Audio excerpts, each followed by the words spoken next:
عباده الذين اصطفى أما بعد فأعوذ بالله من الشيطان الرجيم بسم الله الرحمن الرحيم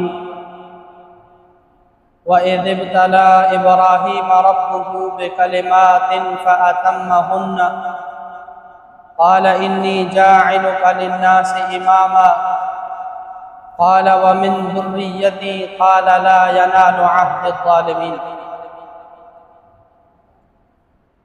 وقال الله تبارك وتعالى في مقام آخر والفجر وليال عشر والشفع والوتر والليل إذا يسر سبحان ربك رب العزة عما يصفون وسلام على المرسلين والحمد لله رب العالمين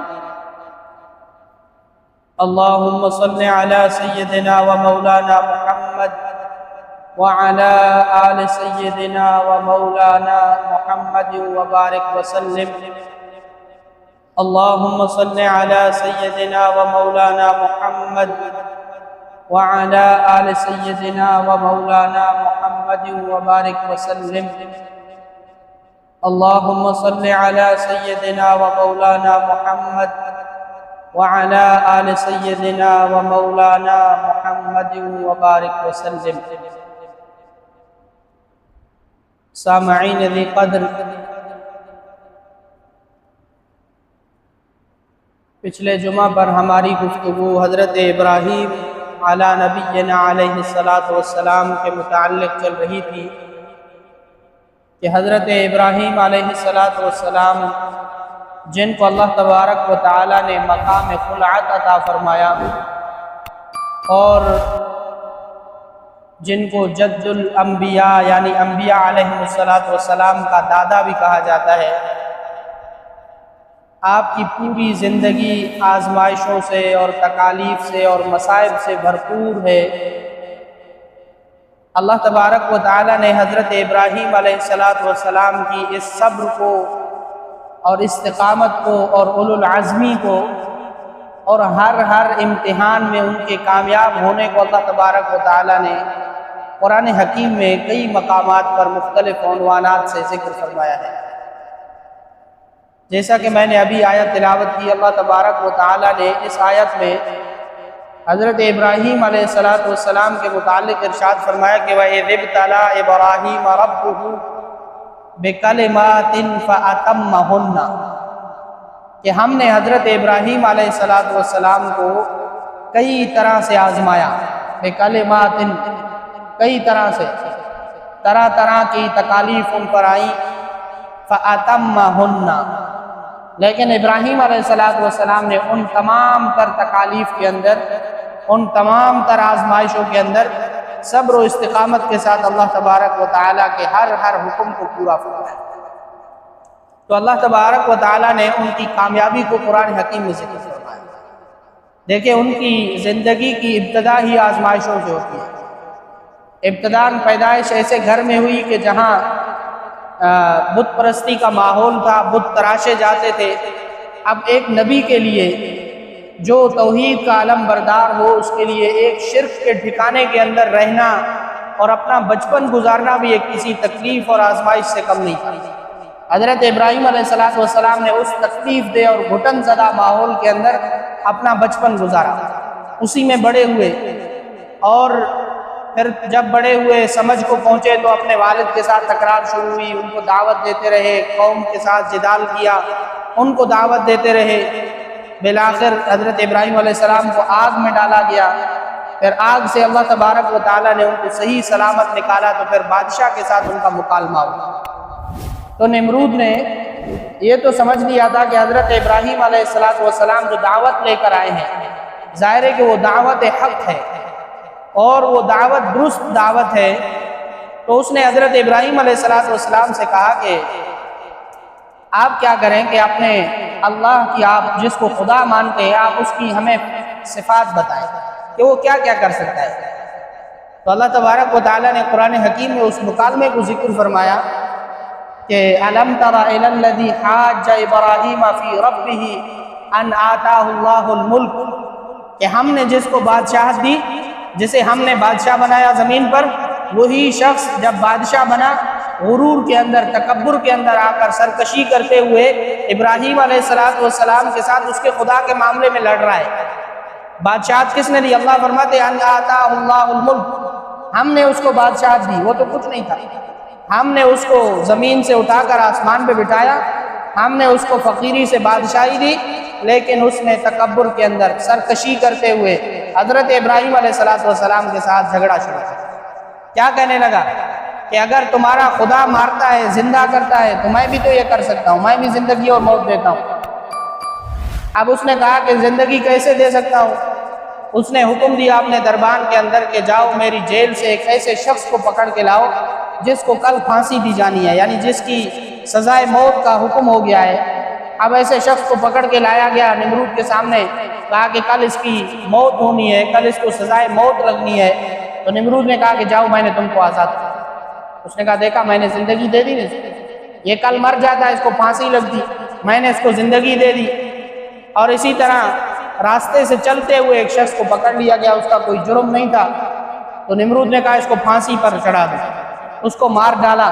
کہا کہ دیکھا میں نے زندہ کو موت دے دی اور مردے کو میں نے زندگی دے دی، جس نے کل مرنا تھا میں نے اس کو زندگی دے دی، اور جو آزاد پھر رہا تھا زندہ تھا میں نے اس کو موت دے دی۔ گویا اس کے سامنے زندگی اور موت کا فلسفہ سمجھ ہی اس کو نہیں آ رہا تھا۔ تو حضرت ابراہیم علیہ السلام نے مکالمے کا انداز تبدیل کیا۔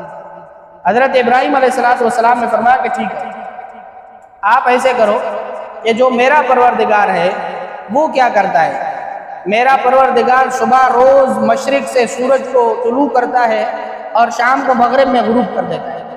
تم دو کام کرو، ایک یہ کہ تم شام کو طلوع کرو سورج کو جب میرا رب غروب کرتا ہے، تم اس وقت سورج کو طلوع کرو، میرا رب مشرق سے طلوع کرتا ہے تو مغرب سے طلوع کر کے دکھاؤ۔ فَبُهِتَ الَّذِي كَفَرَ، اب اس کے دماغ ٹھکانے آ گیا، اس نے دیکھا کہ ہاں یہ تو میرے بس کی بات نہیں ہے۔ اب وہ جب پھنسا اپنے مکالمے میں تو اس نے حضرت ابراہیم علیہ السلام کو حکم دیا کہ اس کو پھانسی دی جائے۔ اب جو دربان تھے دائرے کے اس وقت حضرت ابراہیم علیہ السلام کے ماننے والے بھی آ گئے تھے، تو انہوں نے جب جھگڑا کیا تو بادشاہ نے کہا کہ آپ ہمارا شہر چھوڑ کر یہاں سے نکل جائیں۔ اب یہ حضرت ابراہیم علیہ السلام پر ہجرت کی آزمائش تھی کہ ابھی نئے نئے جوان ہوئے تھے اور وسائل کی کمی تھی، لیکن اس کے باوجود حضرت ابراہیم علیہ السلام کو اپنا شہر چھوڑ کر وہاں سے نکلنا پڑا اور شام کے علاقے کے اندر ہجرت فرمائی اور وہاں جا کر نکاح کیا، اور پھر وہاں سے چھوٹا ایک بچہ پیدا ہوا، ابھی وہ دودھ پلاتی عمر کے اندر ہے کہ اللہ تبارک و تعالیٰ نے حکم فرمایا کہ اے ابراہیم اپنی بیوی کو اور اپنے بچے کو لو اور یہاں سے ہجرت کرو۔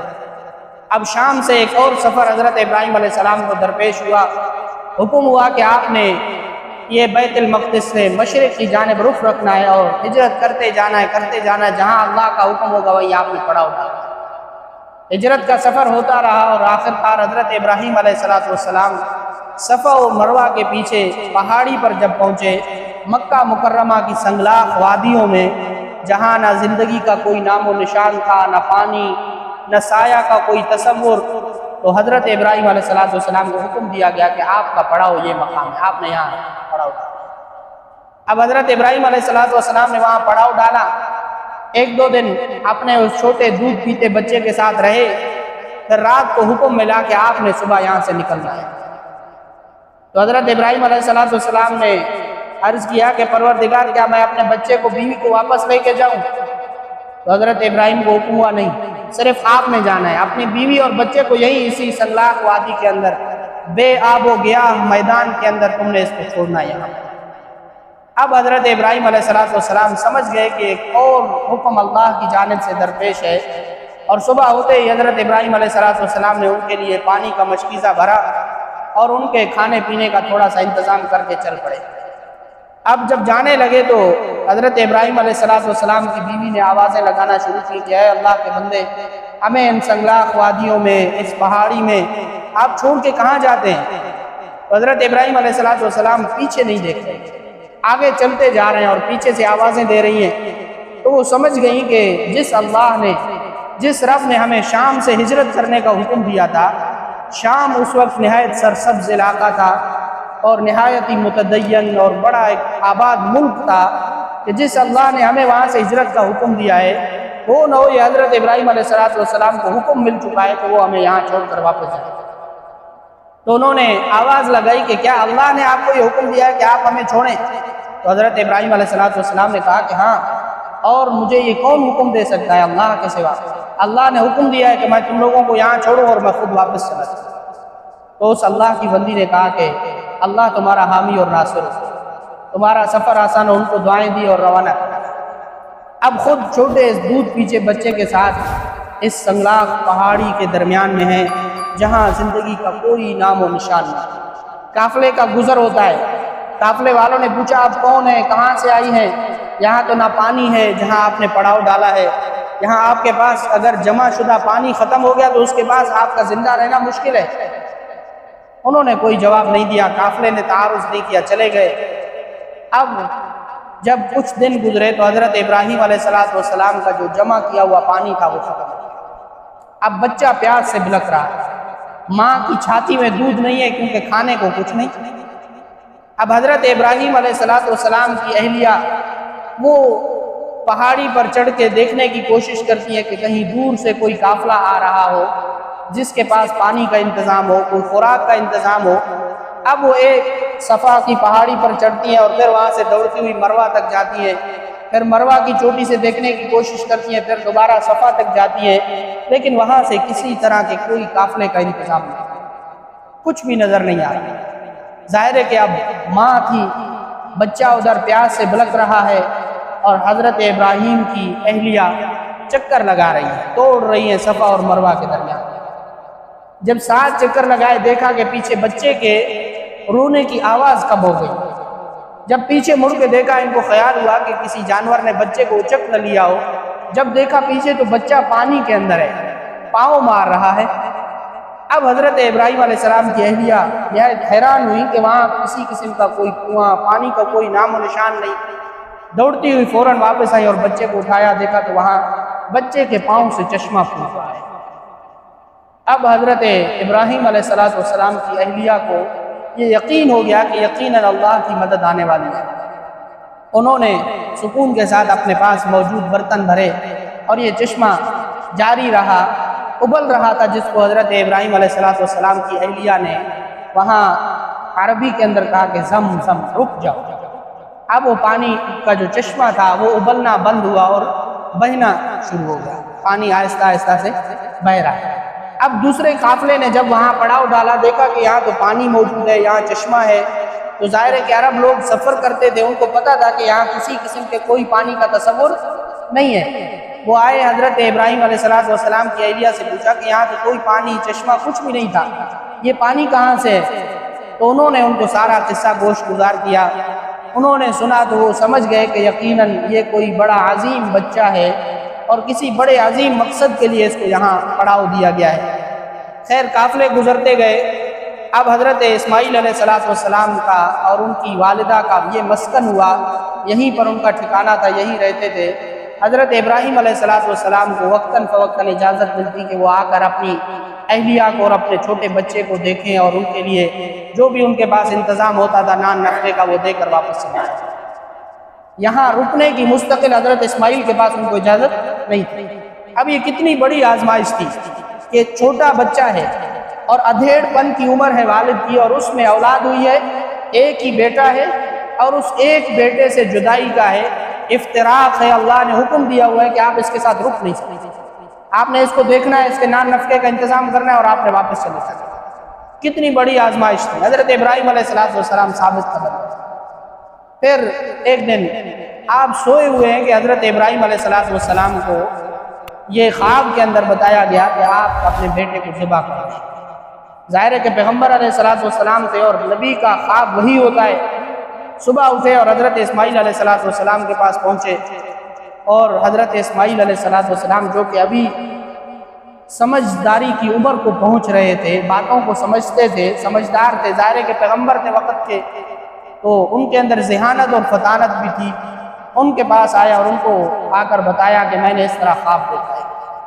تو حضرت اسماعیل علیہ السلام نے کہا کہ پھر اب آپ نے کیا ارادہ کیا، کیا سوچا ہے آپ نے؟ تو تو حضرت ابراہیم علیہ السلام نے کہا کہ پورا تو کرنا ہے، یہ اللہ کا حکم ہے۔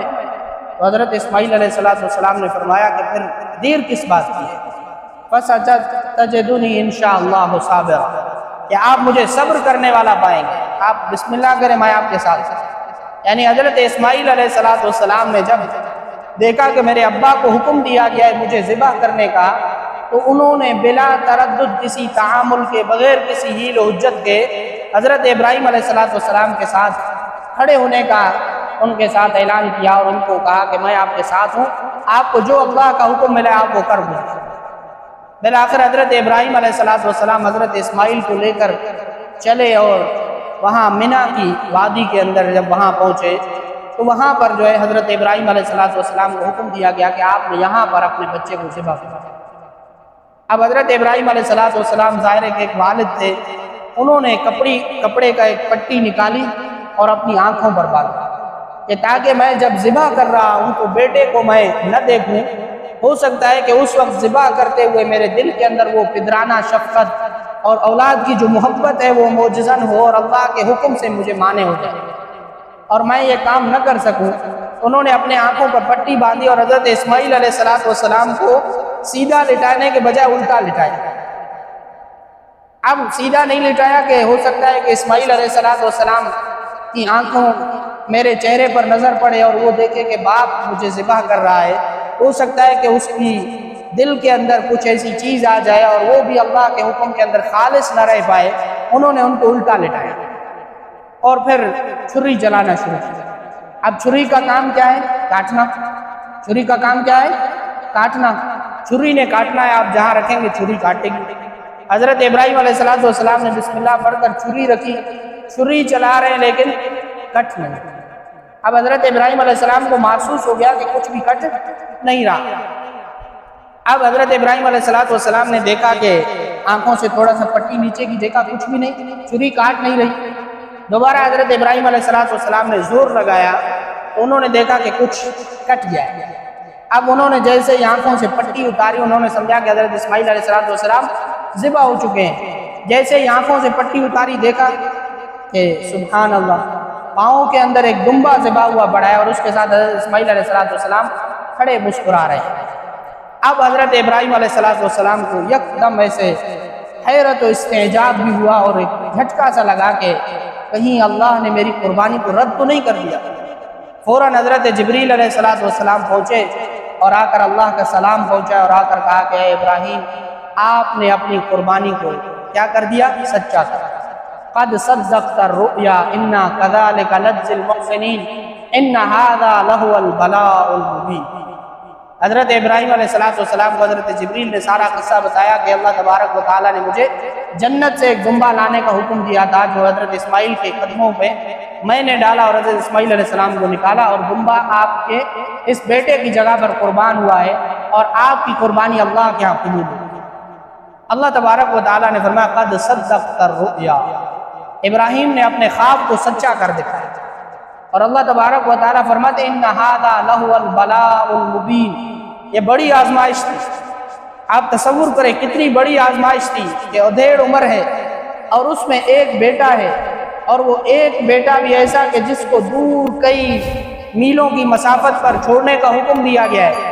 چند مہینوں کے بعد اس کو دیکھنے کی اجازت ملتی ہے، پھر واپس آتے ہیں، یعنی اس کے ساتھ وقت بھی نہیں گزار سکے۔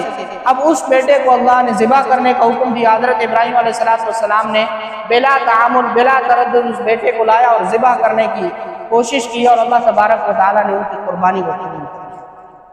اب یہ اتنی بڑی یادگار تھی، اتنی بڑی عظیم قربانی تھی کہ اللہ تبارک و تعالیٰ نے قیامت تک آنے والے لوگوں کے لیے اس کو نشانی کے طور پر چھوڑ دیا، اور اللہ تبارک و تعالیٰ نے فرمایا کہ قیامت تک یہ نشانی اسی طرح برقرار ہے۔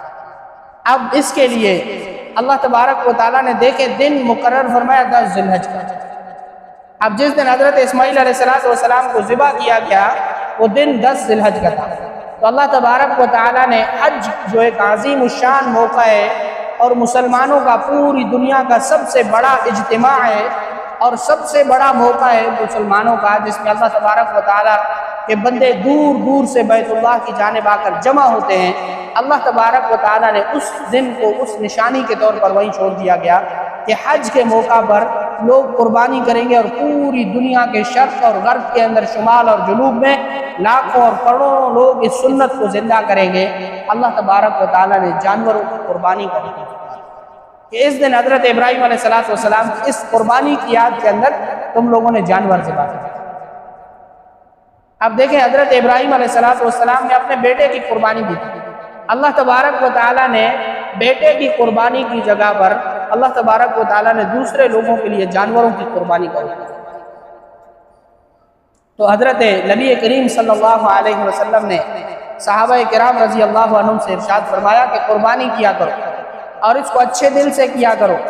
تو صحابہ کرام رضی اللہ عنہم نے پوچھا یا رسول اللہ صلی اللہ علیہ وسلم یہ قربانی کیا ہے؟ مل اضحیۃ یا رسول اللہ؟ تو نبی کریم صلی اللہ علیہ وسلم نے فرمایا ہذہ سنت ابیکم ابراہیم، یہ تمہارے ابا جان حضرت ابراہیم علیہ السلام کی سنت ہے۔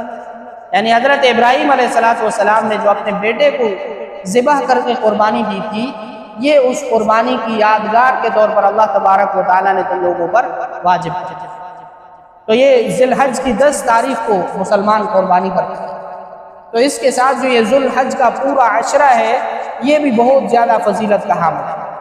ابھی آج 27 تاریخ ہے اور 3 دن کے بعد یہ عشرہ شروع ہو رہا ہے۔ اللہ تبارک و تعالیٰ نے ان 10 دنوں کی قرآن حکیم نے قسم کھائی کہ والفجر ولیال عشر والشفع والوتر، کہ ہمیں طلوع ہوتی ہوئی فجر کی قسم اور ولیال عشر اور 10 دنوں کی قسم ہے۔ مفسرین کرام نے فرمایا کہ یہ وہ 10 دن کون سے ہیں؟ 1 ذی الحج سے لے کر 10 ذی الحج تک کے دن ہیں جن کی اللہ تبارک و تعالیٰ نے قسم کھائی ہے ان کی فضیلت کی وجہ سے۔ اب ان کی فضیلت کیا ہے کہ نبی کریم صلی اللہ علیہ وسلم نے ارشاد فرمایا، حضرت ابن عباس رضی اللہ تعالیٰ عنہ فرماتے ہیں کہ جناب رسول اللہ صلی اللہ علیہ وسلم نے ارشاد فرمایا کہ اللہ کے ہاں کوئی بھی عبادت اس طرح محبوب اور پیاری نہیں ہے جس طرح کہ ان 10 دنوں کے اندر اللہ کے ہاں جو عبادت کی جاتی ہے وہ سب سے زیادہ مقبول، سب سے زیادہ محبوب اور اللہ کے ہاں سب سے زیادہ پیاری۔ اللہ کو اپنے بندوں کی یہ عبادت جو ان 10 دنوں میں کی جاتی ہے سب سے زیادہ پیاری ہے۔ اور نبی کریم صلی اللہ علیہ وسلم نے ارشاد فرمایا کہ جس نے اس ذی الحج کے 1 سے لے کر 9 تک روزہ رکھا اس کا 1 روزہ 1 سال کے برابر ہے۔ جس نے 1 رات کو زندہ کیا گویا اس نے 1 سال عبادت کی۔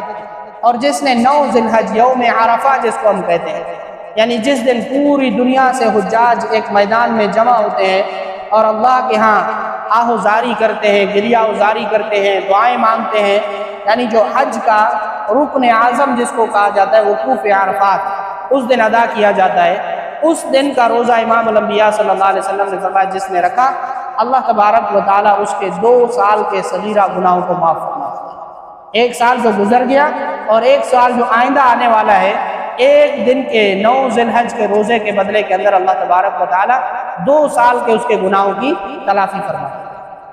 اور اسی طرح 9 ذی الحج سے پھر اللہ تبارک و تعالیٰ نے فرمایا کہ آپ نے تکبیرات پڑھنی، اللہ اکبر اللہ اکبر لا الہ الا اللہ اللہ اکبر وللہ الحمد۔ اب یہ حجاج کرام جب وہاں حاضر ہوتے ہیں بیت اللہ کے اندر تو یہ صدائیں لگاتے ہیں لبیک اللہم لبیک لبیک لا شریک لک لبیک ان الحمد والنعمت لک والملک لا شریک لک۔ اب یہ تلبیہ پڑھا جاتا ہے، اس کو تلبیہ کہتے ہیں۔ حجاج کرام وہاں پر تلبیہ پڑھتے ہیں اور جب پوری دنیا سے آئے ہوئے لوگ یہ تلبیہ پڑھتے ہیں تو وہاں ایک ماحول بنتا ہے۔ تو اللہ تبارک و تعالیٰ نے ان کی اتباع کے اندر حجاج کرام کی کہ جو لوگ حج پر نہیں جا سکے، جو لوگ حج پر نہیں گئے، وہ یہاں پر رہ کر ان تکبیرات کو پڑھے اللہ اکبر اللہ اکبر۔ تو صحابہ کرام رضی اللہ عنہم فرماتے ہیں کہ ہم یہ پورے 10 دن ہم گلیوں میں جہاں سے گزرتے تھے تو یہ تکبیرات کی آوازیں آ رہی ہیں۔ اور اس عشرے کی سب سے افضل ترین ذکر کون سا ہے؟ اللہ اکبر لا الہ الا اللہ اللہ اکبر وللہ الحمد۔ یعنی 1 ذی الحج سے یہ تکبیرات یہ ذکر شروع ہو جاتا ہے، پڑھتے رہنا مستحب ہے۔ اور جب 9 ذی الحج ہوگی، یوم عرفہ کا دن ہوگا، تو پھر یہ یوم عرفہ کی صبح فجر کی نماز سے لے کر ایام تشریق یعنی 9 ذی الحج 10 ذی الحج 10 ذی الحج کو یوم نحر کہا جاتا ہے۔ پھر اس کے بعد 11 12 اور 13 ان 3 دنوں کو ایام تشریق کہا جاتا ہے۔ ان دنوں کے اندر اللہ تبارک و تعالیٰ نے فرمایا کہ ان 5 دنوں میں آپ نے ان تسبیحات کو پڑھنا ہے ہر نماز کے بعد، اور یہ مرد اور عورت پر 1 مرتبہ پڑھنا واجب ہے۔ اللہ اکبر، لا الہ الا اللہ، اللہ اکبر وللہ الحمد، 1 بار پڑھنا واجب ہے، اور جتنی بار پڑھے گا یہ افضل الذکر ہے اس عشرے کا۔ نبی کریم صلی اللہ علیہ وسلم نے ارشاد فرمایا کہ یہ جو ایام تشریق ہیں، یعنی عید اور عید کے بعد جو 3 دن ہیں، یہ کھانے پینے کے اور اللہ کی ذکر کے دن۔